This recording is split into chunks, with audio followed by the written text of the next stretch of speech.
nanti ada 3 golongan. Yang 3 golongan ini yang pertama yang akan dimasukkan ke dalam neraka. Na'udzubillahi min dzalik.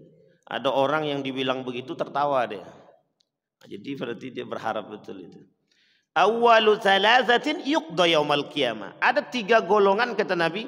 Wa qala Nabi wa qala Allah Ta'ala. 3 golongan yang pertama kali dimasukkan ke dalam neraka. Yaumal qiyamah. Ada yang mengatakan riwayat yang lain awwalu thalathatin yuqda yaumal qiyamah.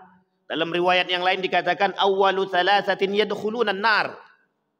Ada 3 golongan, yang pertama disebut 3 golongan itu masuk neraka, atau ada 3 golongan yang 3 golongan itu kelak di hari kiamat akan diangkat daripada mereka segala sesuatunya, termasuk ilmunya, kekayaannya, keberkahannya, rahmatnya ditarik, sehingga dia tersisa menjadi manusia munafik.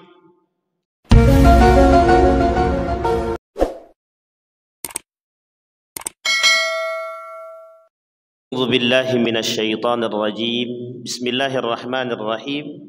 Assalamualaikum warahmatullahi wabarakatuh. Alhamdulillahi rabbil alamin. Alhamdulillahilladzi an'ama bi ni'matil iman wal islam bihima tatimmus salihat. Ashhadu an la ilaha illallah wahdahu la syarika lah. Wa ashhadu anna Muhammadan abduhu wa rasuluh la nabiyya ba'd. Puji syukur kehadirat Allah atas limpahan rahmat dengan mengucapkan alhamdulillahi rabbil alamin. Bersalawat kepada Nabi dengan mengucapkan Allahumma salli ala Muhammad wa ala ali Muhammad fil alamin innaka Hamidum Majid. Ya ayyuhan nasu taqu rabbakumul ladzi khalaqakum min nafsin wahidah wa khalaqa minha zawjaha وبث منهما رجالا كثيرا ونساء واتقوا الله الذي تساءلون به والأرحام إن الله كان عليكم رقيبا وقال الله تعالى هو الذي أرسل رسوله بالهدى ودين الحق ليظهره على الدين كله ولو كره المشركون وقال الله تعالى فلما نسوا ما ذكروا به فتحنا عليهم أبواب كل شيء حتى إذا فرحوا بما أوتوا أخذناهم فإذا هم مبلسون. صدق Allah. Bapak Ibu sekalian yang berbahagia, mudah-mudahan kita semua dalam lindungan Allah, dalam rahmatnya, dalam keberkahannya. Allah jadikan keluarga yang sakinah, mawaddah, warahmah. Allah jadikan anak-anak yang saleh dan salehah. Allah jadikan kita jamaah bersama para ahlus sunnah wal jamaah. Allah jadikan istiqamah kita, Allah jadikan kita orang-orang yang istiqamah di akhir zaman, biar kita selamat insyaallah. Amin ya rabbal alamin. Puji syukur kehadirat Allah dengan mengucapkan alhamdulillah rabbil alamin. Bersalawat kepada Nabi dengan mengucapkan Allahumma salli ala Muhammad wa ala ali Muhammad. Ada satu ayat dalam surat Al-An'am 44 itu ayatnya unik. Falamma nasu ma dzukkiru bihi fatahna alaihim abwaaba kulli syai'. Kata Allah dalam Al-Qur'an, ini arti bukan terjemah. Kata Allah, ketika mereka melupakan, nasu, mereka melupakan, ma dzukkiru bihi, apa yang telah dibacakan kepada mereka, fatahna alaihim abwaaba kulli syai', kami buka semua kenikmatan-kenikmatan dunia untuk mereka. Ketika mereka lupa, kemudian apa yang telah diberikan kepada mereka, apa yang telah dibacakan ayat-ayat Allah kepada mereka, mereka melupakan. Kata Allah, fatahna alaihim abwaaba kulli syai', kami buka bagi mereka segala pintu-pintu kenikmatan dunia. Hatta idza farihu, sampai ketika mereka telah bahagia, bima utu, dengan apa yang telah kami berikan kepada mereka, akhadnahum baghtatan, kami ambil sedikit demi sedikit dari mereka, fa idza hum mublisun. Ini kalimat mublisun yang mau kita lingkari. Apa kalimat mublisun itu? Diambil dari kalimat ablasa yublisu. Bapak Ibu tahu kalimat ablasa yublisu? Masdarnya iblis. Tahu iblis Bapak Ibu ya? Ablasa yublisu itu artinya orang-orang yang menutupi diri. Orang-orang yang menutupi diri. Sehingga kalimatnya iblis itu artinya satu makhluk yang menutupi diri daripada kebenaran. Namanya ablasa yublisu. Asal kalimatnya itu. Maka ada manusia yang nanti juga seperti itu.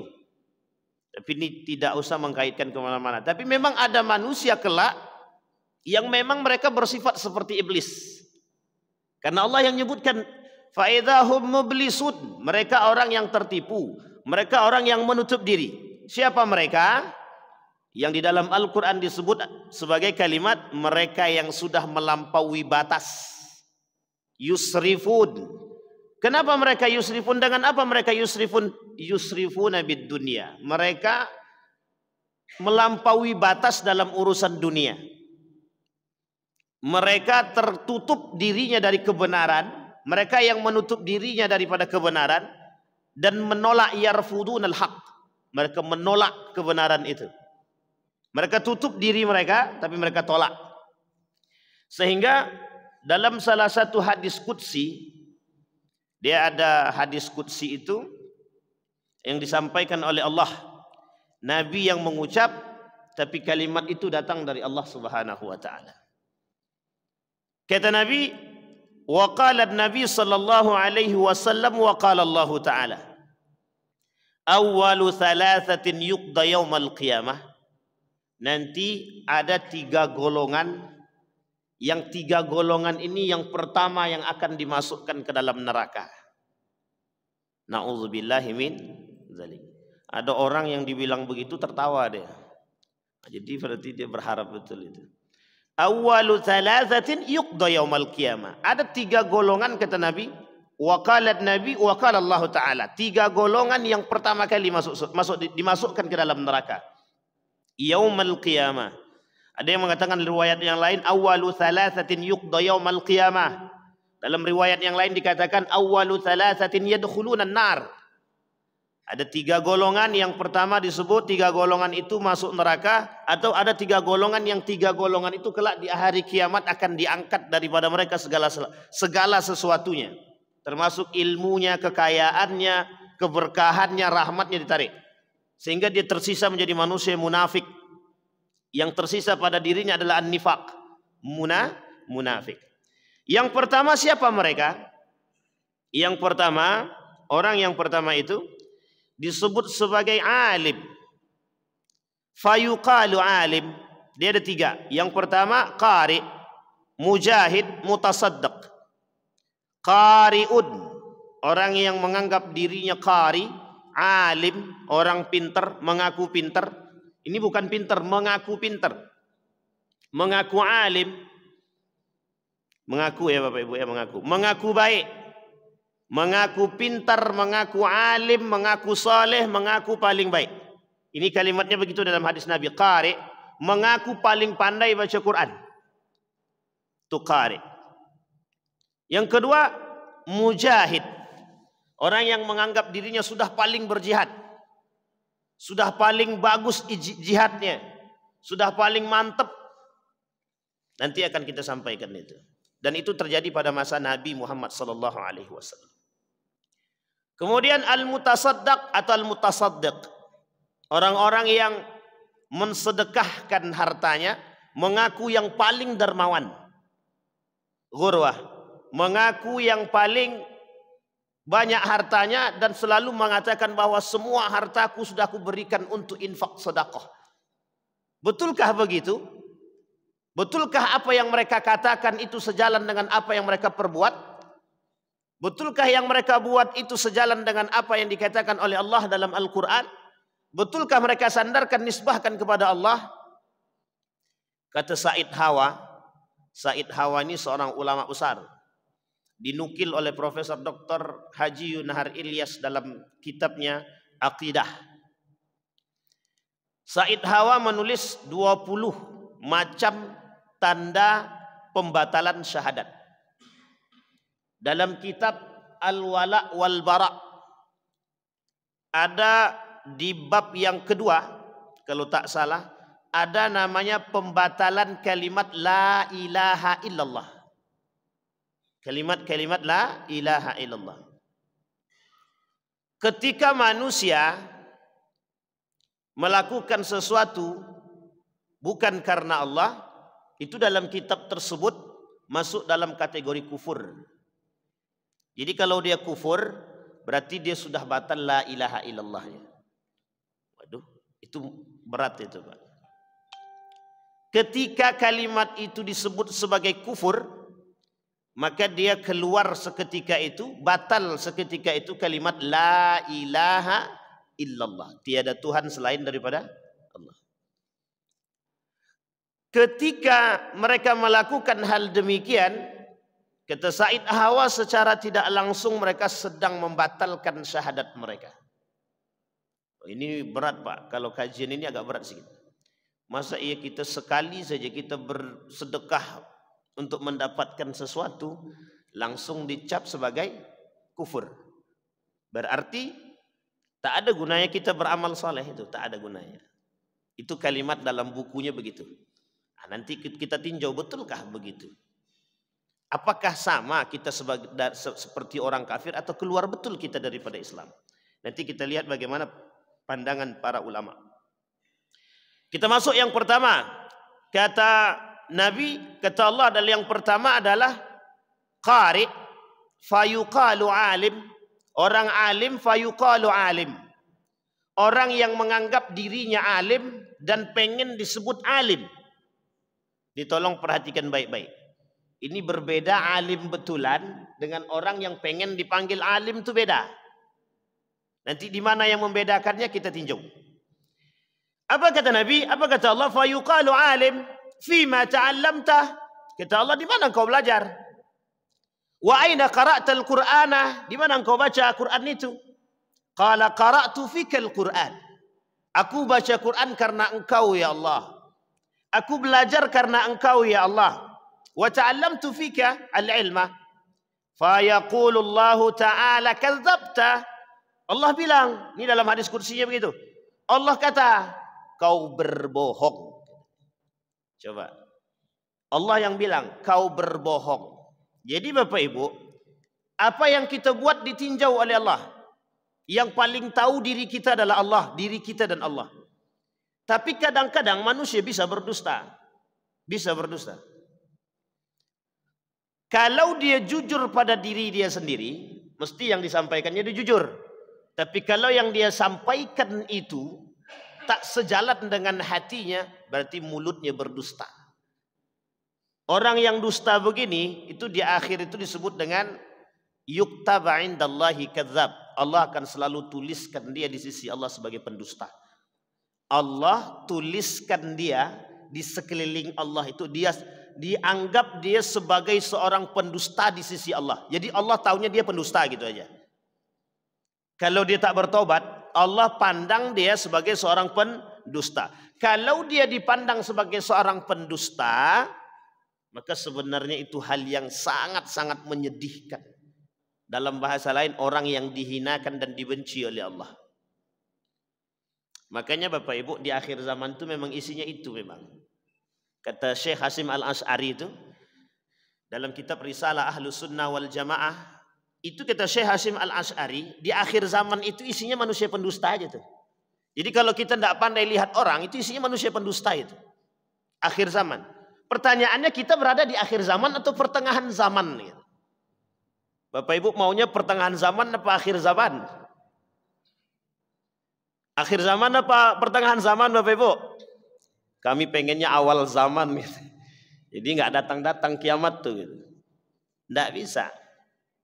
Kita nggak tahu kiamat tuh datangnya kapan. Ada prediksi 2030, prediksi 2035. Itu kan cuma prediksi. Orang mau memprediksi ya silahkan. Tapi intinya ketika mereka mengatakan 2030 kiamat, mereka sudah melampaui Tuhan itu.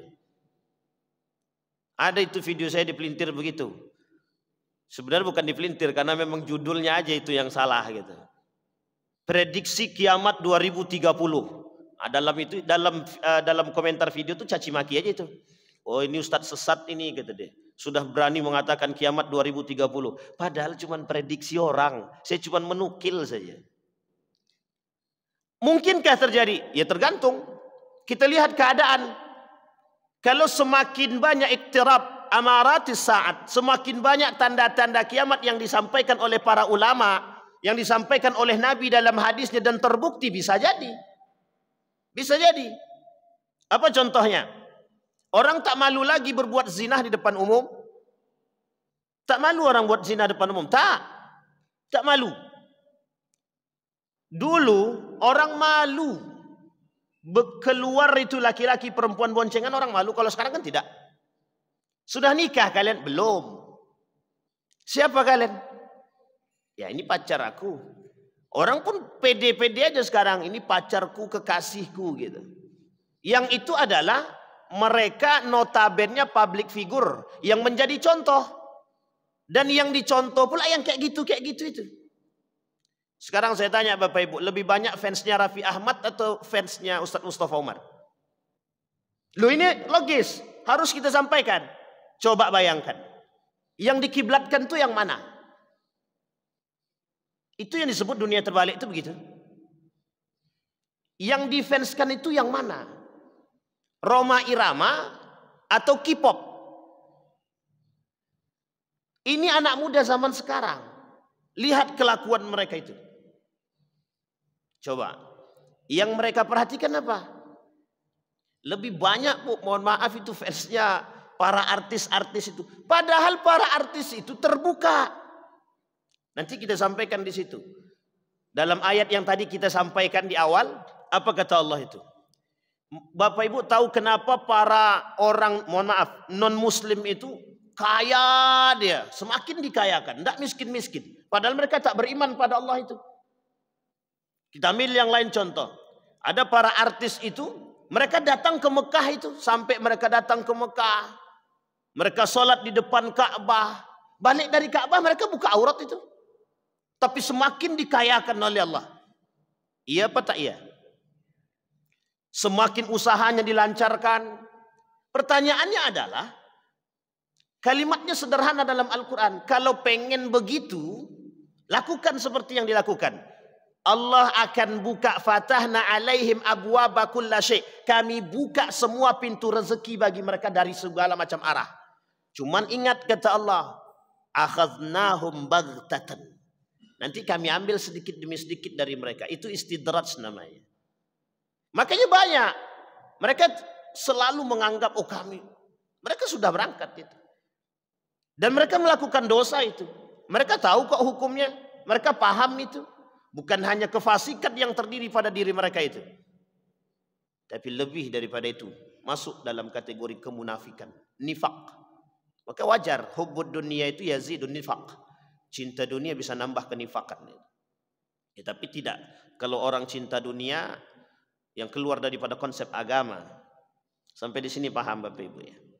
Nah, bayangkan Bapak Ibu.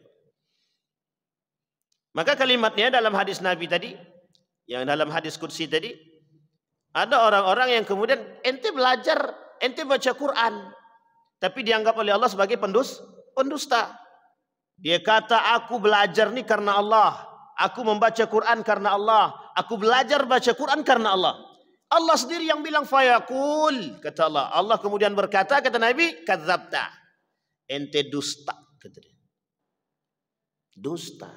Kenapa demikian? Ini dah kita sampaikan kemarin pagi juga, kemarin subuh dah kita sampaikan. Karena betul Bapak Ibu, banyak orang sekarang membalut kebohongan dengan kealiman. Banyak orang sekarang itu membalut, menutupi kebohongannya itu dengan kealimannya. Mereka pada hakikatnya mencintai dunia, tapi cinta mereka terhadap dunia mereka tutupi dengan kealimannya. Sekarang yang menjadi kambing hitamnya apa? Agama. Jadi agama mereka buat untuk menunjukkan kealiman dia agar mendapatkan dunia. Ada apa tak ada begitu? Banyak.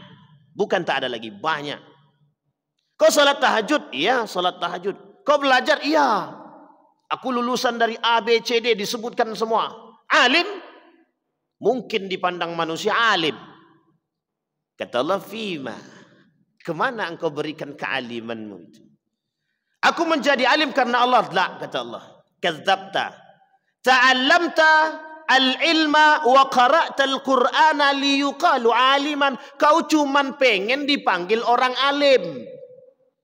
Itu kata Allah tuh, Pak. Kau cuman pengen dipanggil orang alim, makanya kau belajar begitu. Makanya Bapak Ibu jangan salah niat masukkan anak ke dalam sekolah. Hati-hati betul. Ku masukkan kau ke sekolah ini nak biar kau pintar, biar kau cerdas, biar kau nanti kelak bisa dapat pekerjaan. Salah. Sudah niat salah tuh. Kalau ada yang membetulkan tuh keluar dari jalur agama itu. Orang belajar mesti pintar. Pertanyaannya niatnya belajar untuk apa? Untuk cari kerjaan. Mau mati-matian kalau Allah kata tidak akan dapat itu. Tidak belajar pun dia kalau Allah kata iya. Ini lain konteksnya. Sampai di sini paham ya Bapak Ibu ya. Kayak menegangkan kali. Tenang. Baik. Wa qara'tal Qur'ana fayuqalu alim, fayuqalu qari'. Kau baca Quran biar dipanggil sebagai seorang qari. Ini bukan masalah iri-irian nih. Banyak sekali orang-orang yang begitu tuh banyak. Kata Syekh Hashim Al-Ash'ari ini, kata Syekh, beliau tuh menuliskan 30, ada 30 tanda kiamat. Syekh Hashim Al-Ash'ari. Saya ambil ulama Indonesia aja. Dalam kitab Syekh Mutawalli Sya'rawi, ulama mufti Mesir juga begitu mengatakannya. Orang masuk masjid kan cuma bangga-banggakan diri aja sekarang. Orang membaca Quran itu kata beliau. Orang yang membaca Quran itu nanti di akhir zaman itu, mereka baca Quran bukan untukku kata Allah, tapi untuk dunianya. Itu yang bilang mereka gitu. Ini artinya tanda-tanda datangnya akhir zaman. Bukan kita tidak boleh belajar membaca Quran. Artinya boleh belajar saja. Dan itu wajib kita belajar itu. Untuk asalkan kita jangan salah niat saja. Jangan salah niat. Itu yang pertama. Kadzabta. Kemudian yang kedua kata Nabi. Tadi pertama qari alim. Yang kedua mujahid. Mujahid. Fima jahadta kata Allah. Engkau mengaku seorang mujahid. Ente jihad di mana kata Allah? Untuk siapa ente jihad? Suatu ketika ada seorang pemuda di masa Nabi, munafik dia. Pemuda munafik. Hidup di masa baginda Nabi Muhammad SAW di Madinah. Jadi ketika pemuda itu diajak untuk jihad, diajak untuk berperang, itu dia tidak mau. Dia tidak mau. Dia tak punya alasan. Tidak punya alasan. Ketika orang-orang sudah berangkat berperang, tinggal dia sendirian sebagai seorang laki-laki di rumah itu. Tak sengaja ketika dia membuka pintu, lewatlah di hadapannya para wanita. Para wanita lewat di depan rumahnya. Kemudian dicibirlah oleh para perempuan tadi. Coba, dia laki-laki tapi tak jihad, tak perang. Sementara orang lain semua berperang. Anak kecil pun kalau boleh mereka berperang, mereka pergi berperang. Itu pada masa Nabi begitu. Anak kecil tuh datang kepada Nabi. Aku pengen perang kata dia. Aku pengen ikut perang. Kata Nabi, masih ada enggak orang tuamu? Masih. Minta izin sama orang tua. Enggak diizinkan orang tua. Udah tinggal aja lah kata Nabi. Enggak usah ikut berperang. Tapi ada seorang pemuda ketika itu dia tak mau berperang. Dicibirlah oleh semua perempuan di situ. Salah satu aib terbesar ketika itu, ketika dicibir oleh perempuan itu hina. Sehingga apa yang terjadi? Keluar dari rumahnya, dia pergi ke kandangnya, kandang kudanya, dia ambil kudanya, dia pergi berjihad, dia pergi berperang. Berperang dia. Sampai para sahabat mengatakan begini, lihat, pemuda itu begitu tangguhnya, begitu kerasnya, begitu kuatnya. Dia bisa membantai sekian banyak jumlah orang-orang yang menjadi musuh kita. Selesai perperangan dimenangkan oleh baginda Nabi Muhammad SAW. Apa kata para sahabat tadi? Diceritakan tentang pemuda tadi kepada Nabi. Apa kata Nabi? Jahadahu laisa lillah, kata Nabi.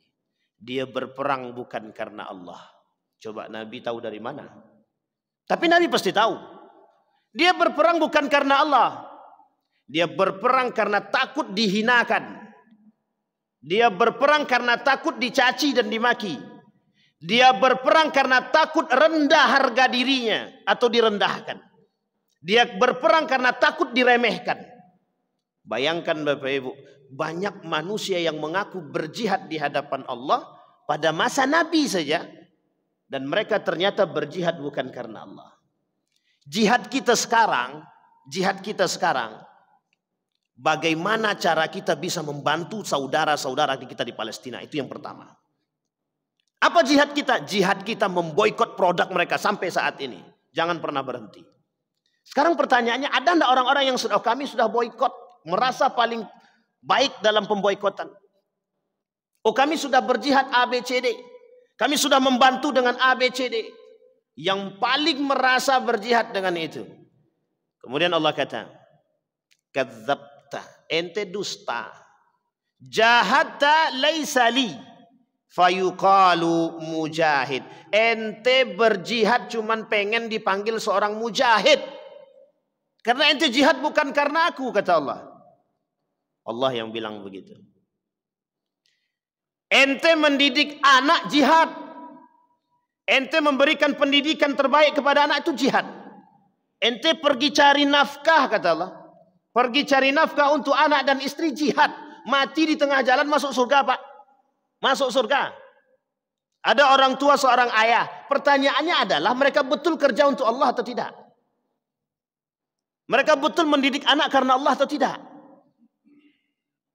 Perjuangan seorang ibu melahirkan seorang anak, betul tidak niatnya karena Allah? Sudah capek-capek kita melahirkan, tapi ternyata niatnya bukan karena Allah. Justru malah sebaliknya, mati dalam keadaan kufur. Mati dalam keadaan kufur. Banyak jihad sekarang ini, Pak. Sekarang ini banyak kali jihad kita, Pak. Banyak. Memang di akhir zaman itu memang betul-betul jihad kita. Ramadan jihad kita menahan hawa nafsu. Ramadan jihad kita bagaimana menjadi manusia bisa terdidik. Ramadan kita berjihad betul sekuat tenaga untuk mengalahkan semua yang ada dalam diri kita.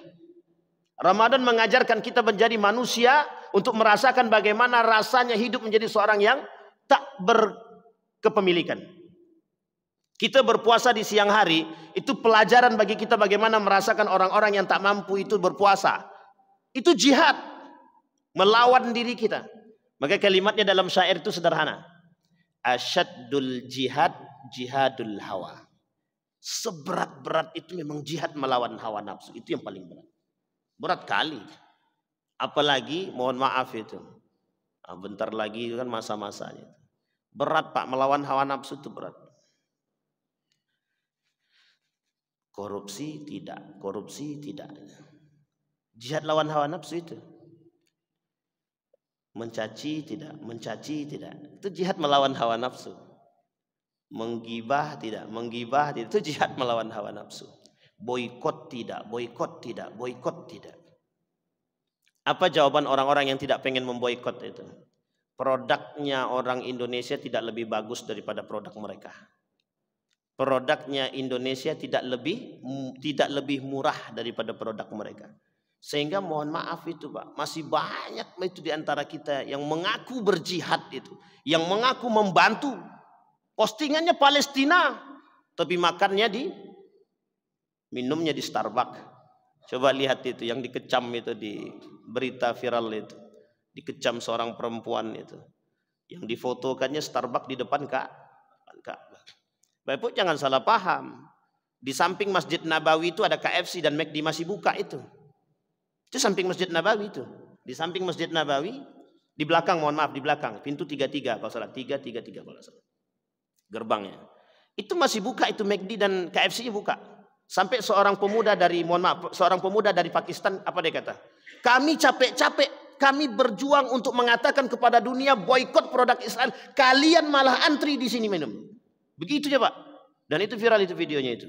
Kawan saya pula tukang video kan itu, orang Indonesia. Dan itu rame, betul. Bapak Ibu boleh lihat. Bapak Ibu mati-matian memboikot itu. Tapi masih ada orang-orang yang kemudian masih membeli produk-produk itu. Pertanyaannya kemana diri mereka? Kemana keimanan mereka? Dengan dalih apa mereka? Padahal fatwa MUI sudah jelas. Itu jihad bagi kita, Pak. Itu jihad betul itu. Melawan yang semua selama ini kita miliki harus kita buang.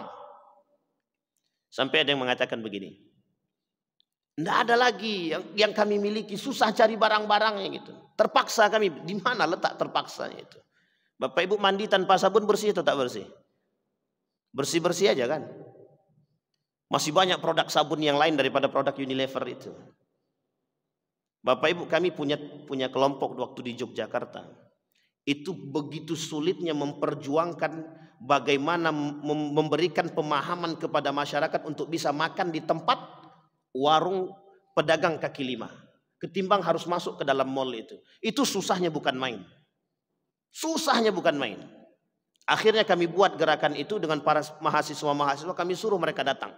Coba kalian sekarang masuk ke pasar itu, cari pedagang kaki lima, kalian tanyakan mengapa mereka berdagang. Sekarang habis itu kalian masuk ke mall, mengapa mereka berdagang? Oh itu berat sekali Bapak Ibu. Merubah masyarakat untuk melakukan demikian itu sulit. Ada yang bertanya begini, kalau memang kita mau full all out untuk memboikot kata dia, kenapa pemerintah tidak menutup? Nah ini susah nih Pak. Jawabnya agak berat sedikit. Jawabnya boleh saya bilang, nanti kalau kita tidak live streaming kita jawab sih. Itu pasti ada. Dan itu adalah sebuah kebijakan yang harus berani diambil. Pemerintah harus berani ngambil. Kalau mau boikot beneran. Kata beliau, oh iya betul. Fatwa MUI mengharamkan itu atau menghalalkan boikot itu tidak terikat. Tapi kalau mereka tidak masuk lagi, nah itu baru. Kalau pemerintah mengambil kebijakan tutup. Produk-produk itu tidak usah masuk. Coca-Cola jangan masuk, Sprite jangan masuk, Fanta jangan masuk. Nah, itu memang tidak ada yang beli lagi tuh. Itu sebenarnya cepat itu. Tergantung kebijakan. Baik. Maka jangan menganggap diri paling berjihad. Jangan pernah menganggap diri paling berjihad. Karena kata Allah yang paling tahu diri kita adalah diri kita dengan Allah. Jujur atau tak jujurnya kita tergantung pada diri kita Bapak. Seorang santri nyantri itu jihad. Makanya seorang santri kalau mati dia, meninggal dia ketika dia sedang nyantri, itu jihad, masuk surga Pak. Masuk surga. Dan langsung masuk surga itu. Pertanyaannya adalah apakah betul mereka para santri ini nyantri itu karena Allah? Kita berharapnya begitu. Makanya peran orang tua untuk membenarkan niat mereka dalam belajar itu sangat penting sekali. Syekh Hasim Al-Asy'ari itu pernah memarahkan muridnya. Ngapain kau belajar ke sini? Apa tujuanmu? Dijawab sama santrinya, aku belajar ke sini pengen menjadi orang yang baik, pengen menjadi orang yang pintar, cerdas. Balik kata dia. Disuruh pulang. Ketika balik lagi, ngapain ente ke sini? Barulah kemudian dibenarkan niatnya. Dia nuntut ilmu karena Allah, bukan pengen menjadi manusia yang alim. Karena alim itu label Pak. Alim itu label manusia. Yang manggil kita alim siapa? Yang memanggil Bapak Ibu cerdas siapa? Manusia. Yang membuat kita seperti itu siapa? Manusia. Yang memanggil kita itu seperti, oh kaya Bapak itu ya siapa yang mengatakan, yang melabelkan kaya itu siapa? Manusia. Rumahnya tingkat 3, kaya ya Bapak itu. Dia tidak tahu hatinya sedang gelisah itu. Makanya apa yang dikatakan oleh Nabi dalam hadisnya? Yang dikatakan kaya itu bukan karena harta, tapi ghinan nafas, orang yang kaya hati. Kaya hati memang tidak bisa diterjemahkan begitu saja sebenarnya. Tapi singkatnya adalah orang yang bisa menjadikan dirinya itu menerima dari segala macam bentuk keadaan. Makanya Allah disebutkan oleh Imam Al-Ghazali itu, Inna ridhaya fi ridhaka an qada'i. Orang yang paling bisa mendapatkan keridhaan Allah itu mereka yang ridho dengan apa yang Allah berikan. Yang susah tuh yang itu. Yang ridho dengan apa yang Allah berikan itu yang susah. Makanya kalimatnya itu disebut oleh Allah di situ. Akan banyak manusia-manusia nanti dengan apa yang Allah berikan itu mereka tak bersyukur. Bapak Ibu mencaci maki makanan itu tak bersyukur namanya. Perbuatan yang paling sederhana. Ketika kita sampai ke rumah, oh cuman tempe ya. Itu melecehkan tempe. Dan melecehkan. Itu kalau kita mau kaji Pak. Dalam ilmu tasawuf itu tidak bisa itu Pak, itu bisa jatuh pada kekufuran. Karena mereka ingkar atas nikmat yang Allah berikan. Segitunya Pak. Cuman karena kita belum sampai pada tingkatan itu, ya kita menganggap itu hal sederhana. Padahal kalau terbesit dalam hati kita untuk mengatakan kok cuman tempe apa nggak ada makanan lain, itu kita sedang mencaci maki makanan Bapak Ibu. Sedang tidak bersyukur di hadapan Allah. Coba bayangkan saat ini Bapak Ibu, berapa banyak manusia yang tabzir. Coba lihat. Tidak usah jauh-jauh di rumah kita. Berapa banyak anak-anak kita, istri kita, keluarga kita, termasuk diri kita sendiri, tabzir terhadap makanan. Bagian daripada kesyukuran atau kepada kekufuran. Rata-rata Pak. Kita buang sampah itu, di dalam sampah itu kadang-kadang ada sisa makanan. Coba Bapak bayangkan ketika makanan itu setidaknya bisa kita berikan kepada mereka melalui duit untuk teman-teman kita yang di Palestina. Sekarang banyak muncul fitnah ini.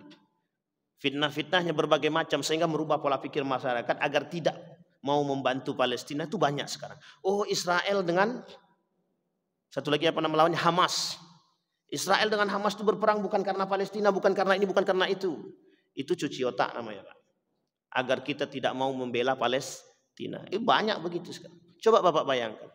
Berapa banyak makanan yang di rumah yang kita sisakan. Yang itu menjadi busuk. Menjadi sesuatu yang tabzir. Dan itu perbuatan sederhana. Sederhana Pak. Yang selalu kita dapatkan di rumah kita.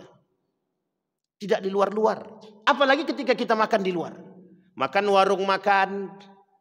Tak habis bersisa. Coba bayangkan. Padahal Nabi kata. Sampai tangan tuh kalau bisa yul'iqaha, dijilatkan itu. Dijilatkan. Artinya apa? Kalau bisa satu biji nasi pun jangan bisa tersisa. Bisa jadi keberkahannya ada di situ gitu. Sekarang tidak begitu sekarang. Cara kita mengajarkan kepada anak harus seperti itu. Sekarang kita udah tak kuat lagi lah. Yang minta makanan siapa? Dia. Yang tidak menghabiskan makanan apa? Dia. Sekarang bayangkan betapa banyaknya manusia yang tidak punya perhatian terhadap saudara-saudaranya. Dengan apa? Dengan membuat tabzir demikian. Nilai agama atau tidak? Nilai agama. Mereka hindari atau tidak? Mereka hindari. Jangan ngaku paling muslim kalau begitu. Kalau kita masih makan menyisakan makanan sebagai bentuk tabzir. Berat Pak. Kalau kita mau kaji sedikit demi sedikit.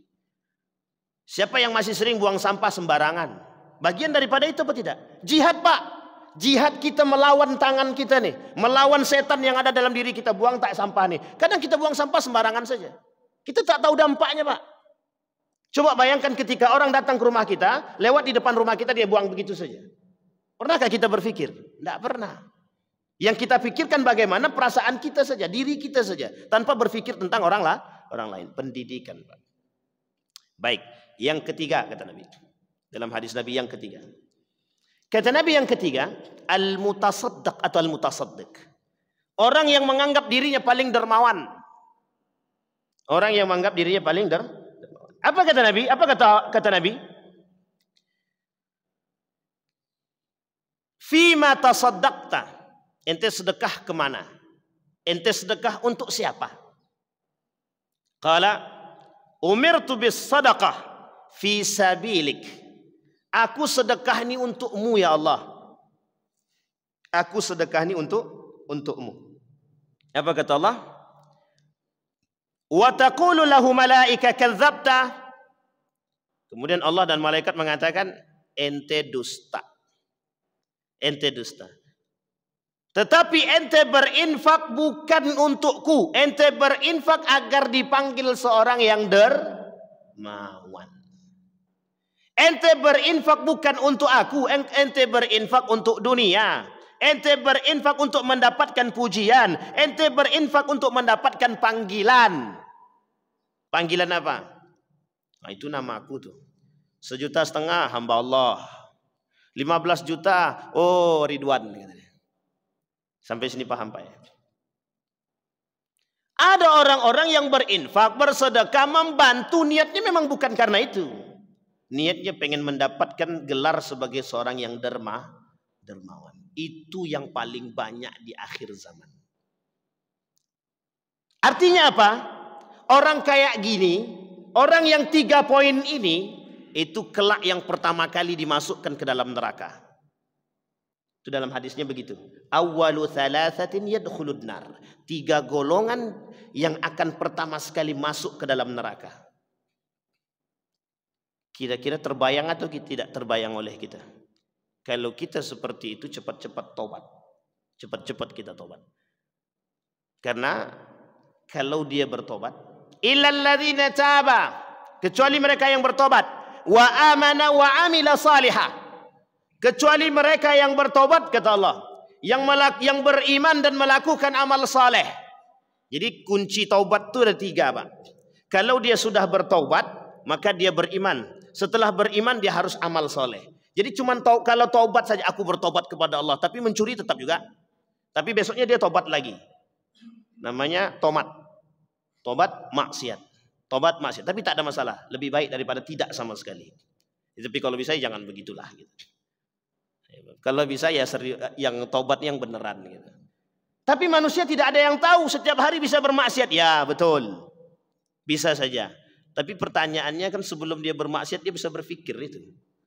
Harusnya sebelum dia bermaksiat bisa berpikir. Coba bayangkan. Illal ladzina taba wa amana wa amila salihah. Apa kata Allah selanjutnya?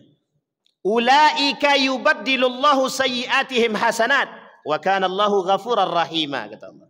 Itu yang disebut dengan Allah merubah semua perbuatan-perbuatan buruknya menjadi kebaikan. Ada pertanyaan begini tadi malam itu. Ustaz, kalau seandainya kami berdosa, masuk neraka apa masuk surga? Saya bilang kalau tidak tobat masuk surga, masuk neraka. Berarti kalau kami sudah tobat, kira-kira kami dibakar, diazab lagi atau tidak? Berat juga, saya belum pernah masuk kubur. Saya bilang, kami dapat siksa kubur atau tidak? Saya bilang, pemahaman saya begini. Saya bilang, orang yang diterima oleh Allah taubatnya dia nggak akan mendapatkan azabnya.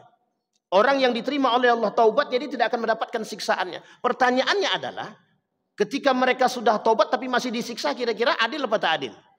Ini pemahaman saya Bapak Ibu. Karena guru saya mengajarkan saya begitu. Kata guru saya, permasalahannya adalah kira-kira taubat kita diterima apa tidak. Nah, itu masalahnya Pak. Aku bertobat kepada Allah. Rupanya di depan itu ada anak gadis seorang. Tidak jadi taubat tuh Pak. Taubat karena biar bisa dipanggil sebagai seorang taib. Ahli taubat. Tapi kata Allah, orang yang bertobat Allah rubah. Allah rubah keburukannya menjadi sebuah kebaikan. Artinya kalau sudah bertaubat dia, yang tadi kerusakan-kerusakan, keburukan-keburukan yang dia lakukan, dosa-dosa yang dia perbuat, Allah rubah menjadi kebaikan. Makanya Bapak Ibu mohon maaf, ada orang berdosa, taubat dia, itu semua keburukan-keburukannya Allah hapus. Ada orang non-muslim, berarti kira-kira selama dia hidup sebagai seorang manusia non-muslim, selama dia hidup sebagai seorang manusia kira-kira berdosa atau tidak berdosa? Dalam pandangan kita itu mesti berdosa. Tapi setelah dia bersyahadat kepada Allah, tak berlaku semua dosa yang dia miliki itu. Artinya apa? Bagi Allah yang dihitungnya adalah ketika dia bersyahadat. Betul pemuliaannya Allah itu, mulia sangat. Pemahaman saya begitu. Tapi ada orang kemudian, tapi kata orang ada yang kemudian dicuci dulu Ustaz, disika dulu, disetrika dulu, dibersihkan dulu. Itu bagi yang tak bertobat. Kalau tidak tobat dia, ya tuh, terimalah tuh. Asalkan tidak mati dalam keadaan kafir. Maka Bapak Ibu, ini pernyataan dari guru saya begini. Sebaik-baiknya non-muslim mati masuk neraka. Sejahat-jahatnya muslim mati masuk surga asal tidak kufur. Sejahat-jahatnya muslim. Maka kita tidak boleh tuh mencaci maki orang-orang jahat itu. Bisa jadi lihat dari lisan kita dan kebaikan kita dan akhlak kita bisa merubah mereka atau mereka mendapat hidayah. Hidayah itu urusan Allah. Saya ceritakan itu. Dulu Faris pernah ceritakan di sini. Hidayah itu bukan urusan manusia. Hidayah itu urusan Allah. Innaka lan tahdi man ahbabta walakin Allah yahdi man yasha. Itu jelas. Yang memberikan hidayah itu adalah Allah. Bukan kita. Tapi di sini pentingnya Bapak Ibu. Di sinilah kita pentingnya untuk memahami sesuatu. Sejahat-jahatnya muslim, kalau dia tidak mati dalam keadaan kafir, dia bakal masuk surga. Kenapa? Kalimat hadisnya sederhana. Man qala la ilaha illallah dakhalal jannah. Orang bersyahadat itu kalimatnya ada kalimat la ilaha illallah atau tidak? Ada. Tapi kan ada pembatalan-pembatalan syahadat. Ya, ini kemudian yang kita jawab dari pertanyaan kita di awal tadi. Bagaimana orang yang dianggap batal syahadatnya? Bagaimana orang yang dianggap batal kalimat la ilaha illallahnya? Ulama berbeda pendapat. Ada yang mengatakan kafir yang paling ekstrim, itu mengatakan kafir. Artinya keluar daripada Islam. Tidak murtad tapi secara otomatis dia keluar daripada Islam. Itu yang paling ekstrim. Tapi Ahlus Sunnah wal Jamaah, jumhur ulama mengatakan tidak. Artinya dia kufur tapi tak sampai keluar daripada Islam. Artinya apa kok kufur tapi dia tidak sampai keluar daripada Islam? Kufur yang dimaksud di sini Allah menghapus amal-amal ibadahnya. Jadi amal ibadahnya Allah hapus. Allah tak terima amal-amal ibadahnya. Allah tutup mata hatinya untuk menerima kebaikan-kebaikan dari Allah Subhanahu wa taala. Itu yang disebut dengan kufur. Maka kalimat kufur itu digandeng dengan kalimat yang tadi kita bacakan pada ayat mublisun, iblis. Jadi iblis itu adalah kelompok-kelompok makhluk-makhluk yang menolak kebenaran Allah. Nah, orang-orang yang kemudian terjumus dalam kekufuran itu adalah orang-orang yang menolak daripada kebenaran.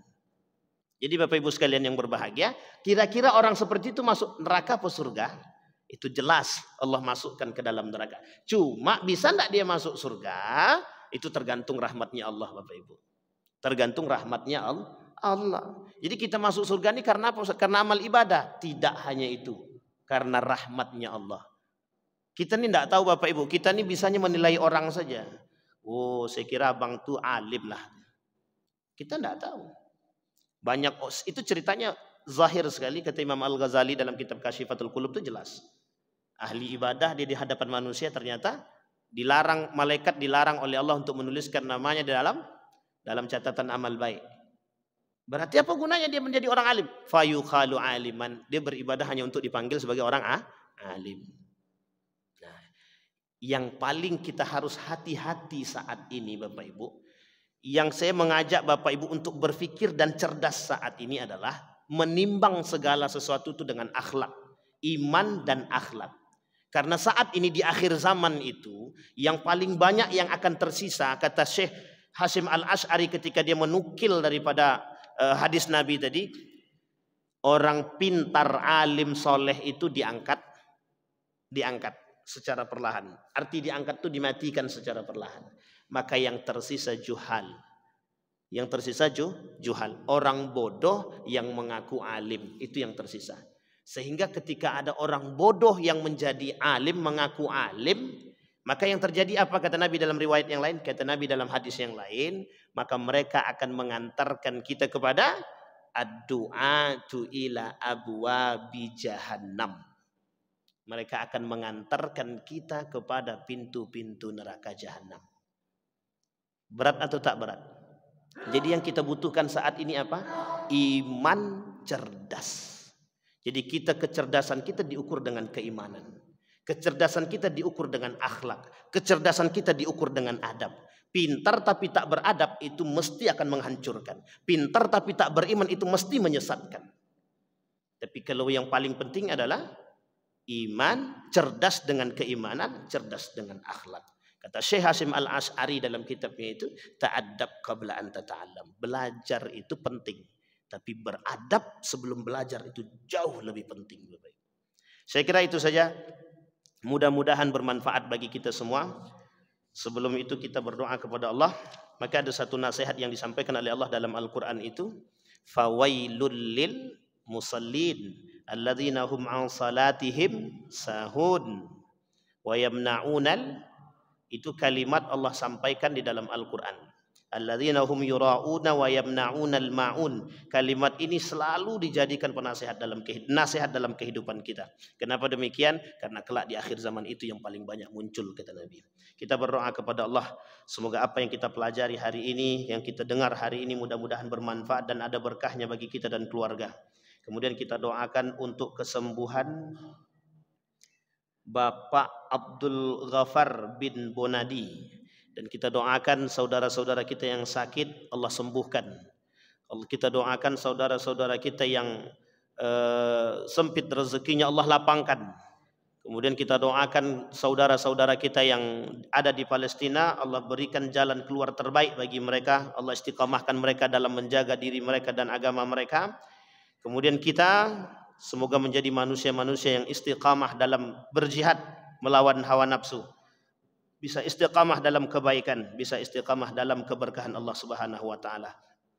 A'udzu billahi minasyaitonir rajim. Bismillahirrahmanirrahim. Alhamdulillahirabbil alamin.